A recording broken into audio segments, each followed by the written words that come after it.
it's a crazy mind shift to think that learning can actually be fun or entertaining. Like it doesn't have to be this like serious slog where you're going to lecture or you're reading a textbook. You can actually watch YouTube videos that you want to be watching and figure out this stuff on your own in a way that's fun and generative. But I think learning should be fun. Like, and Yeah, I think it is fun. I have fun with it, but I think it should be. And it's again, it's going to be hard to really learn something and to stick to the process and commit to the process of learning if you're not having fun with it. Like if you hate doing it, it's going to be really, really hard to show up and keep doing it and to keep making the mistakes and to learn from them and grow. If you're not having fun with doing it, you're not going to keep showing up, you know? So yeah. I think it has to be fun. I think it should be at least. I agree. I think that, you have to show up to learn it at all. And if you're not showing up, then it doesn't matter how perfect your system is or how optimized your learning strategy is if you don't show up. And the way to show up is to make it fun. Make it fun. Yeah. Well, and that's a productivity trap that I think a lot of us fall into, or a lot of us have fallen into. I know I've fallen into it myself. Yeah.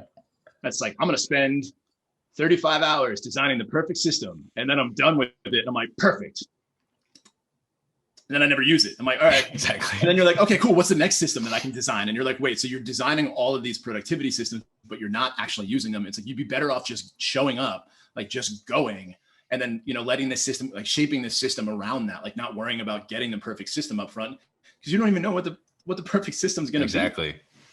And that's such a huge thing is we all think we can design these systems up front and then like they'll magically be the best thing ever. But like you said, the best way to do it is to start doing stuff, do the things that you want to be productive about, if it's making YouTube videos or if it's, sending out more emails or whatever your goal is, the best way to do it is just start with something as simple as possible. And then on the way, you'll find like, oh, like I actually need a task manager to keep track of all this stuff, or, I need a place to store all my notes, and this sort of thing comes organically and it emerges, just kind of in a similar way to when we're talking about like your niche emerging just from following your interests. It's a similar thing. Like you show up, you do the work, and the stuff evolves and turns into the perfect productivity system. It's not something you start and just magically have.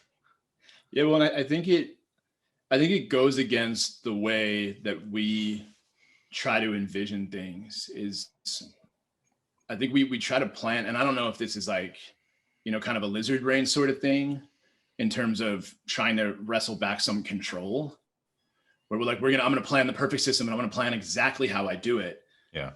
Instead of, for me, like I think about it in terms of nature. Like nature doesn't design systems ahead of time.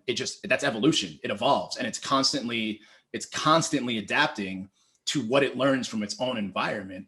And so it's like, I think if we can treat it similarly and maybe have a loose structure, right? Have somewhat of an objective. And this is a Michael Ashcroft thing, right? Where he says clear intentions loosely held. Yeah. I think if we use that same idea for our creative processes, we're probably going to be better off if it's like, you know what, I'm just going to go and then I'll shape it as I go. And it's like, for me, yeah, I can sit there and design the perfect system for, when I have a team that I'm outsourcing YouTube videos for. But again, if I'm not creating the YouTube videos for the team that I don't have, the system doesn't matter. Like, and I'll get the system as I go. I can probably build it out better, like one by one, instead of being like, I'm going to have this perfect system and then never using it. It's like, why don't I just go and see, and I'll learn what I need and trust that it'll evolve as I go, and trust myself to develop it as I'm going along.